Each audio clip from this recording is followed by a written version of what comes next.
যে গত 17 বছর এই স্বৈরাচার শেখ হাসিনার বিরুদ্ধে বিএনপির ভারপ্রাপ্ত চেয়ারম্যান জনাব তারেক রহমানের নেতৃত্বে বাংলাদেশ জাতীয়তাবাদী ছাত্র দল সহ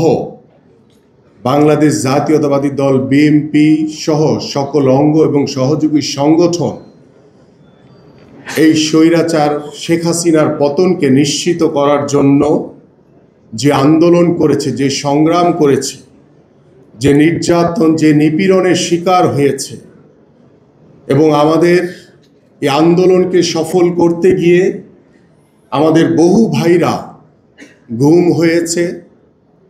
বহু ভাইদেরকে হত্যা করা হয়েছে, বহু ভাইরা এখন পর্যন্ত পঙ্গুত্ব বরণ করে অসহায় জীবনযাপন করছে। আমাদের বিএনপির ভারপ্রাপ্ত চেয়ারম্যান জনাব তারেক রহমানের জুলাই আগস্টে যে এক দফা দাবি ছিল,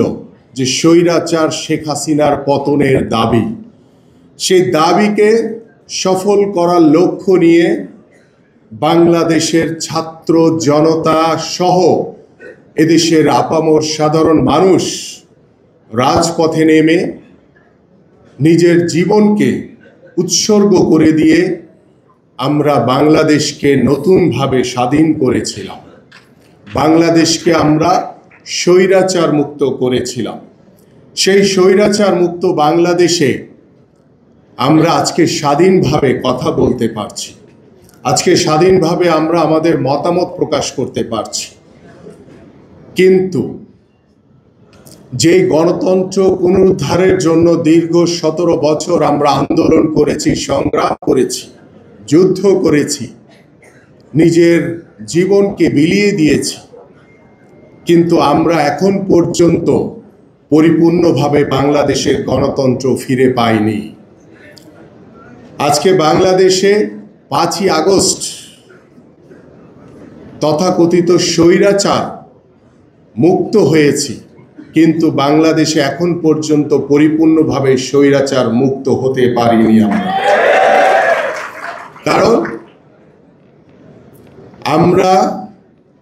গত 17 বছরের স্বৈরাচার শেখ হাসিনার রেখে যাওয়া ধ্বংসস্তূপ রাষ্ট্রীয় প্রতিষ্ঠানগুলো এখন পর্যন্ত সেই স্বৈরাচারের বিভিন্ন প্রেতাত্মারা বিভিন্ন প্রতিষ্ঠানে বহাল তবিয়তে বসে আছে। আমরা গণমাধ্যমের দিকে যদি তাকাই, সেখানে আওয়ামী লীগের স্বৈরাচারের আজ্ঞাবহ গণমাধ্যমের দোসররা এখন পর্যন্ত বিভিন্ন স্থানে বহাল তবিয়তে বসে আছে। কিন্তু এই স্বৈরাচারদেরকে রেখে কিভাবে সংস্কার করা সম্ভব? আমরা যদি এই স্বৈরাচার, এই দোসরদেরকে যদি অপসারণ করতে না পারি, তাদেরকে যদি নির্মূল করতে না পারি, তাদেরকে যদি আইনের আওতায় এনে বিচার করতে না পারি, তাহলে সংস্কারের নামে যারা এদেশের সাধারণ মানুষের যে প্রত্যাশিত নির্বাচন, একটি অবাধ, সুষ্ঠু, নিরপেক্ষ নির্বাচনকে পেছানোর অপচেষ্টা করছেন, আপনাদের এই চাওয়া, এই প্রত্যাশা কখনোই পূরণ হবে না। কারণ আমরাও সংস্কারের পক্ষে, আমাদের মাননীয় মহাসচিব বলবেন তিনি, কিন্তু সংস্কার এটি চলমান একটি প্রক্রিয়া, এটা যুগের পর যুগ চলবে, সমস্যা থাকবে, সমাধান হবে। আমাদের মাননীয় ভারপ্রাপ্ত চেয়ারম্যান জনাব তারেক রহমান বাংলাদেশের রাষ্ট্র কাঠামো মেরামতের জন্য প্রায় 2 বছর আগে 31 দফার